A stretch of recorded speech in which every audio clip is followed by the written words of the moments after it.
మాట్లాడవలసిందిగా కోరుతున్నాం.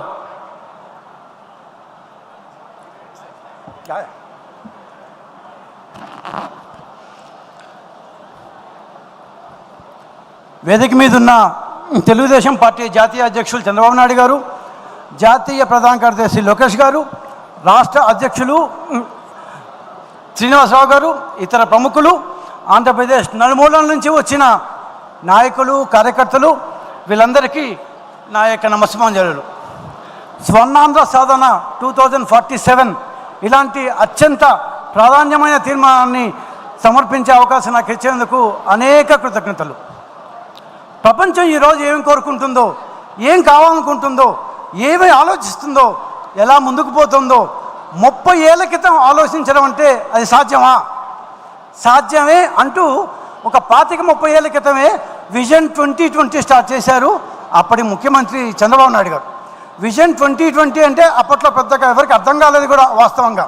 కానీ 25 ఏళ్ల ముందే రాబోయే తరాన్ని ఎలా ఉంటుంది, ఎలా ముందుకు పోతుంది అని ఆలోచించే సామర్థ్యం ఉన్న చంద్రబాబు నాయుడు గారు అప్పుడు విజన్ 2020 అన్నారు. ఆ విజన్ 2020నే నేడు ఆంధ్రప్రదేశ్, హైదరాబాదు ఇంత ప్రముఖంగా దేశంలో దూసుకుపోవడానికి కారణం ఏమంటే ఆ రోజు మనం తీసుకున్న కార్యక్రమాలు. ఆ విజన్లో నుంచి పుట్టినవే ఐటీ విప్లవం కావచ్చు, విద్యా విప్లవం కావచ్చు, మహిళా డ్వాక్రా విప్లవాలు కావచ్చు, ఇలా తదితర విప్లవాలు ఆ విజన్ 2020 నుంచే పుట్టాయి. ఒక్కసారి చంద్రబాబు గారు అప్పుడు తెచ్చిన ఐటీ విప్లవాన్ని చూస్తే ఆంధ్రప్రదేశ్, ఉమ్మడి ఆంధ్రప్రదేశ్ యొక్క దిశను మొత్తం మార్చేసింది. నిజానికి 90లో ఆంధ్రప్రదేశ్ గురించి దేశంలో పెద్దగా చెప్పుకునేవారు కాదు. ఆ ఐటీ విప్లవం ఎంత లెవెల్లో మార్చేసిందంటే 1, 2, 3, 4, 100 కాదు, దాదాపు 10 లక్షల మంది దేశ విదేశాల్లో ఐటీ రంగంలో స్థిరపడ్డారు. దానికి అంతగా స్థిరపడాలంటే కొన్ని వందల కంపెనీలు ఇక్కడికి వచ్చాయి.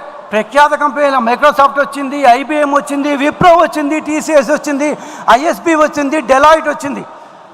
ఆ డెలాయిట్లోనే నేను పనిచేశానని చెప్పడానికి చాలా గర్వపడుతుంటాను నేను. సో ఇలాంటి కంపెనీలు హైటెక్ సిటీ, సైబరాబాద్, జినోమ్ వ్యాలీ రకరకాలుగా ఆ హైదరాబాద్ని గొప్పదానం చేశాయి. కానీ ఇంత గొప్ప హైదరాబాద్ కావాలంటే, ఇన్ని ఉద్యోగాలు రావాలంటే దానికి ముందు మనం విద్య ఇంపార్టెంట్ అని అప్పటి ముఖ్యమంత్రి విజన్ 2020లో భాగంగా అప్పుడు ప్రాపగేట్ చేయడం జరిగింది. ఒక్క మాటలో అప్పుడు విద్యా విప్లవం గురించి చెప్పాలంటే 38,000 పాఠశాలలు స్టార్ట్ చేశారు. 2,32,000 మంది ఉపాధ్యాయులను రిక్రూట్ చేశారు. 54 ఇంజనీరింగ్ కాలేజీలు, దాదాపు 38 పాలిటెక్నిక్లు, 14 B.Pharmacy కాలేజీలు, 19 MCA కాలేజీలు, 97 MBA కాలేజీలు, 1000కి పైగా జూనియర్ కాలేజీలు. విద్యని ఒక లెవెల్ నుంచి నెక్స్ట్ లెవెల్కి, గేమ్ చేంజర్ లెవెల్కి తీసుకుపోబట్టే ఇంతమందికి ఉద్యోగాలు వచ్చాయి. సో మూడోది, రాష్ట్ర విభజన జరిగిన తర్వాత కూడా మన రాష్ట్రంలోకి 2000 సంగతి పక్కన పెడితే 2014లో కూడా విభజన జరిగిన తర్వాత కూడా IIT, IISER, ఎయిమ్స్ కావచ్చు, NIT కావచ్చు, IIM కావచ్చు, IICT కావచ్చు, సెంట్రల్ యూనివర్సిటీ కావచ్చు, ఇట్లా దాదాపు 19 రకాలైన ప్రతిష్టాత్మక యూనివర్సిటీలను ఆంధ్రప్రదేశ్లోకి తేవడం జరిగింది. విద్య యొక్క ఇంపార్టెన్స్ను, విద్య యొక్క ప్రాముఖ్యతను మొట్టమొదటగా బహుశా ఈ దేశంలో గుర్తించిన వ్యక్తి చంద్రబాబు నాయుడు గారు. అదే విజన్ 2020లో భాగం. మూడోది మహిళా విప్లవం. నేను వరల్డ్ బ్యాంక్లో పనిచేసేటప్పుడు డ్వాక్రా అంటే వింతకు చూసేవాళ్ళు, ఏంది అసలు ఇది అని. అట్లా దాదాపు 1,11,00,000 మంది మహిళలతో ఒక పెద్ద డ్వాక్రా వ్యవస్థనే దాన్ని ఏర్పాటు చేశారు. ఇవంతా చేసిన తర్వాత 2020 వచ్చేసింది. 2047కి మనం వెళ్ళాం.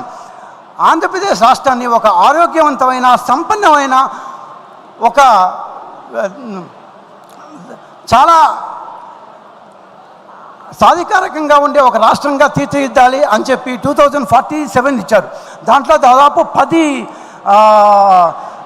దాన్ని సూత్రాలు చెప్పారు. అవేమంటే జస్ట్ బ్రీఫ్గా చెప్తాను. పేదరిక నిర్మూలన ఈజ్ ది మెయిన్ థింగ్. ఆ తర్వాత అధునాతన సాంకేతిక, జనాభా నిర్వహణ, స్వచ్ఛాంధ్ర, నైపుణ్యం మరియు ఉపాధి, ఉత్పత్తి, పరిపూర్ణత, నీటి భద్రత, వ్యయ నియంత్రణ, రైతు వ్యవసాయ సాంకేతికత, అంతర్జాతీయ రవాణా వ్యవస్థ. ఇవన్నీ ఈ 10 సూత్రాల్లో మనం రాగల 25 ఏళ్ళలో ఏం సాధించాలి అంటే జీరో పావర్టీ లేని సమాజం. $2 ట్రిలియన్ ఆర్థిక వ్యవస్థ, $42,000 అంటే 35 లక్షల రూపాయల తలసరి ఆదాయం. రాష్ట్ర జిఎస్డిపిలో 18% ఎగుమతులు. Digital real time governance, already WhatsApp గవర్నెన్స్తో కొంత స్టార్ట్ చేశాం కూడా. Green energy, hydrogen energy, logistic power, analytical, artificial intelligence, internet of things, robotics, satellite technology, deep tech solutions, drone technology, computing, ఆరోగ్య సంరక్షణ, సంపన్నమైన సంతోషకరమైన ఆరోగ్యవంతమైన రాష్ట్రం. సో ఇలాంటివన్నీ ఒక ఇంటి పెద్దగా ఏ విధంగా అయితే ఇల్లు బాగుండాలి అనుకుంటారో ఆ విధంగా రాష్ట్ర ముఖ్యమంత్రి చంద్రబాబు నాయుడు గారు 2047వ సంవత్సరానికి గాను ఈ 2047 విజన్ తేవడం జరిగింది. దీని గురించి మన యొక్క తీర్మాన పుస్తకంలో డీటెయిల్గా ఉంది, పూర్తిగా చదవచ్చు. ఈ అవకాశం ఇచ్చినందుకు పూర్తి థ్యాంక్ యూ సో మచ్.